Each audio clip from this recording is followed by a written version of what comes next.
A missão do curso de jornalismo da Universidade Positivo é formar jornalistas com abrangentes conhecimentos gerais e humanísticos, capacitação técnica, espírito criativo e empreendedor, sólidos princípios éticos e responsabilidade social que contribuam com o seu trabalho para o enriquecimento cultural, social, político e econômico da sociedade.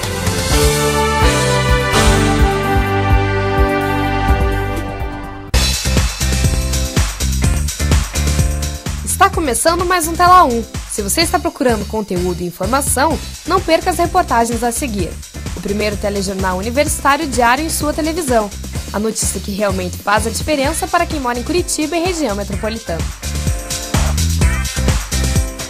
Olá, hoje é sexta-feira, dia 19 de novembro de 2010 e está no ar mais uma edição especial do Tela 1.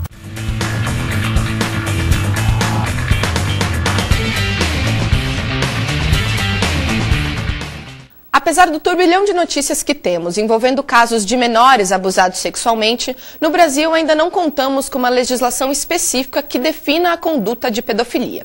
Mas será que um caso só pode ser considerado abuso de menor quando envolve o ato sexual? Ou o que dizer da banalização do sexo e as mostras de pornografia a crianças? A seguir, você vai poder conhecer mais a fundo esse assunto.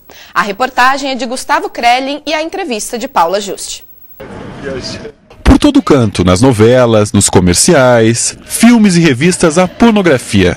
Mas o grande problema é quando essa pornografia é acessível às crianças. Em que horário tal programa é veiculado? E a que altura está uma revista pornográfica em relação aos olhos da criança? Isso seria a banalização do sexo? O que você pensa sobre isso?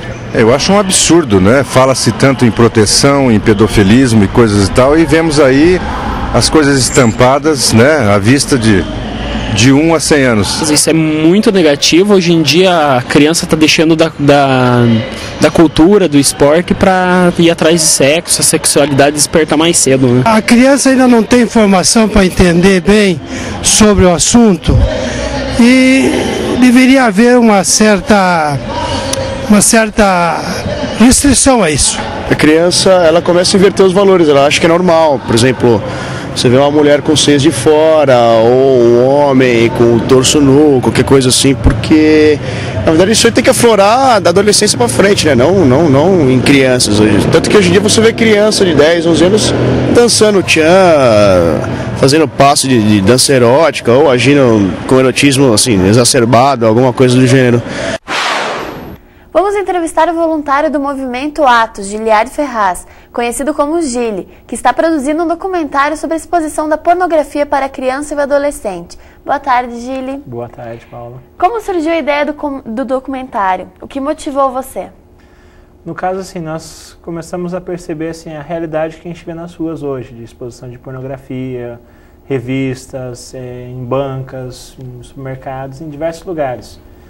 E no caso, assim, nós já havíamos conversado, na realidade eu vi o exemplo de um amigo que quando ele via isso, ele conversava com as pessoas, falava com os gerentes dos estabelecimentos que ele estava vendo isso, pedindo que retirasse ou colocasse no lugar adequado. E eu comecei a fazer esse tipo de coisas também, e tendo esse tipo de atitude. Só que assim, porque assim, as pessoas estão expostas, eu tenho filho de 1 ano e 11 meses, e geralmente essas revistas estão expostas em lugares que a criança entra, está na altura dela. Então eu comecei a conversar com as pessoas, falar e falando sobre a lei, eu conheci a lei que fala a respeito disso também, mas assim, não tendo o devido retorno, as pessoas não querem saber, não estão interessadas, eles querem mais saber de vender os produtos, independente do que isso vem acarretar. Então nós, junto com o Movimento Atos, que é um movimento que são diversos jovens, líderes de comunidades jovens da cidade que têm se reunido para fazer ações relevantes para mudar o meio em que vive de uma maneira positiva. E por causa disso nós tivemos a ideia de fazer um documentário, colocar essa consciência nas pessoas, para as pessoas poderem conhecer a lei, conhecer o que as autoridades falam sobre isso, para que eles possam também cobrar e realmente assim ser livres de ser expostos a ambientes que eles não querem e assim, e eles não têm como escolher. Você está andando na rua, você vê. É diferente você ligar num canal de televisão, você pegar um filme. Na rua você está ali, você está sujeito. E a lei permite assim, a proteção da criança e do adolescente em relação a isso. Tá. E quando não é cumprida, qual que é a pena para o infrator? Essa pena? No caso, assim, quem teria que existem órgãos de fiscalização que são responsáveis pela fiscalização de como é exposto o material nas ruas. Só que não está havendo a fiscalização devida. E assim, esses estabelecimentos, as editoras, elas são passíveis de multas, sem notificação, porque já existe uma lei contra isso. Então, eles não podem expor dessa maneira. Só que muitos desconhecem e muitos fazem que desconhecem a lei e dessa maneira têm trabalhado e agido de uma forma ilegal, né? Então, assim, existe lei. Só que, assim, ninguém está reclamando. Então, ninguém reclama, está tudo bem. Então, quando as pessoas começam a cobrar, a falar, aí sim os órgãos competentes vão autuar os responsáveis por isso. Mais diretamente, que são hoje os responsáveis diretos, são as editoras que enviam esses materiais de uma maneira imprópria para os estabelecimentos comerciais. E esses estabelecimentos comerciais que têm esses materiais expostos, eles têm consciência que existe uma lei que proíbe? A grande maioria das pessoas que nós temos conversado desconhece.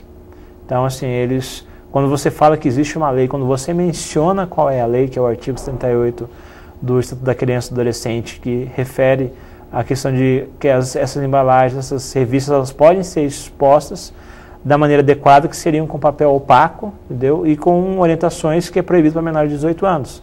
Quando se fala dessa lei, a grande maioria desconhece. Nós já tivemos experiências até com autoridades políticas que nós conversamos, questionamos e eles desconheciam a própria lei que já existia. Então, infelizmente, a realidade é essa. A maioria das pessoas não conhece essa lei. E assim como tem pessoas que conhecem e mesmo assim continuam expondo. Há muito disso?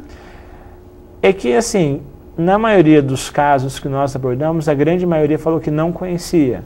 Então, pelo sim, pelo não, nós temos que escolher acreditar que as pessoas estão dizendo a verdade. Mas, por exemplo, eu já tive situação em que eu mencionei a lei e as pessoas ficaram assustadas, porque eles pensaram, alguém conhece da lei.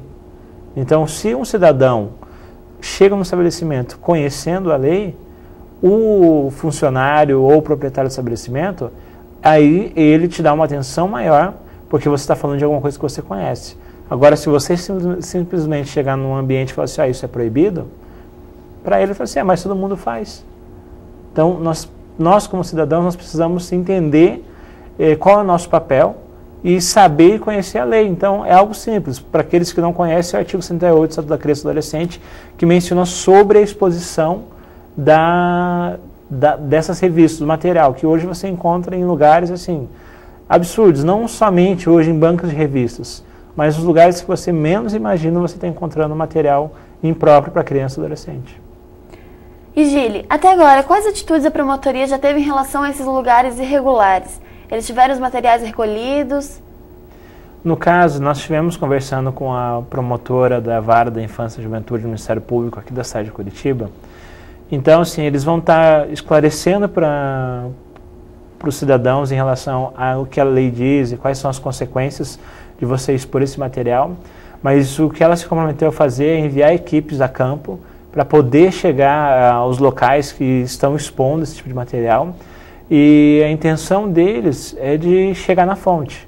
Então, no caso, os responsáveis pela exposição que está sendo feita hoje são as editoras, que eles enviam o material de uma maneira imprópria para os comércios.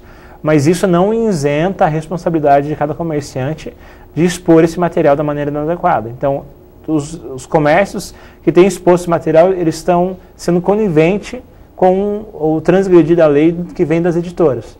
Então, o primeiro comprometimento deles foi de enviar equipes a campo para poder averiguar os locais, porque assim, hoje existe uma demanda de trabalho muito grande para o Ministério Público e assim, um efetivo reduzido. Mas ela se comprometeu a enviar as equipes a poder chegar nesses estabelecimentos para que dessa maneira eles cheguem nas editoras. E assim, essa ação, devido a ser o Ministério Público da cidade de Curitiba, inicialmente ela vai ser realizada na cidade de Curitiba. Nós esperamos que isso venha gerar desejo e exemplo para outras cidades do Paraná e do Brasil, para que realmente possa se fazer um trabalho eficaz, não só aqui, mas em todo o país. E esse é o objetivo do seu documentário, conscientizar as pessoas e fazer com que a lei seja cumprida. Isso, inicialmente a nossa intenção e o nosso objetivo é que os cidadãos possam conhecer a lei. Porque quando eu conheço algo, eu posso cobrar. E aí eles comecem a fazer o papel como cidadão. Porque se cada cidadão fizer o seu papel de tentar mudar o meio em que vive, a gente vai realmente construir uma sociedade melhor. Como você pretende divulgar o documentário, Gili? Na televisão, através de DVD? Inicialmente, nós estaremos divulgando através de DVDs, onde a gente vai estar distribuindo para várias comunidades, públicos e até mesmo autoridades, para que haja uma conscientização. Então, assim, nós queremos que as pessoas criem uma consciência, que nós não queremos apenas fazer barulho, nós não queremos ir contra ninguém, não é um documentário que a gente está indo contra alguém, mas sim de conscientização das pessoas, e para que dessa maneira as pessoas tenham consciência e, claro, consequentemente, pode ser que no decorrer dessa caminhada de divulgação, a mídia queira expor alguma coisa, queira veicular algo sobre isso, e aí a gente vai veicular, mas é mais como a gente conscientizar as pessoas disso. Conversamos com Giliardi Ferraz, que através do movimento Atos está produzindo um documentário sobre a exposição da pornografia para a criança e o adolescente. No próximo bloco, assista a um programa especial feito pelos alunos de jornalismo do terceiro ano de 2009.